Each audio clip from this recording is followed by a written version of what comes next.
ఇది కొత్త సంవత్సరం మొదటి రోజు. టిమ్మీ మంచి గనపరిచినందుకు ఆశ్చర్యపోయాడు. అతని తల్లిదండ్రులు అతనికి ఒక గాజు జార్ ఇచ్చారు. ఈ జార్ను అతనికి ఒక సందేశం ఇచ్చారు. ఈ జార్ని ప్రతిరోజు మంచి క్షణాలతో నింపండి. టిమ్మీ మొదటి రోజు తన చెల్లెలు లూసీతో సహాయం చేస్తాడు. తన గేమ్లను చెల్లెలు కోసం సర్దుబాటు చేస్తూ, అతనికి ఆనందం వచ్చి జార్లో ఒక టుక్కు పెట్టాడు. నాన్న చెల్లెలు సహాయం చేశా, సంతోషంగా ఉంది. ఇంకొక రోజు టిమ్మీ తన పరీక్ష ఫలితాలను చూసి ఆశ్చర్యపోయాడు. ఒక మంచి ఏ మార్కు రాశాడు.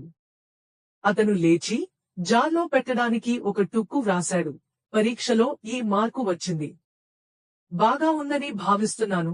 టిమ్మీ ప్రతిరోజూ మంచి పనులు చేస్తూ తన జార్ని నింపుతూ ఉంటాడు.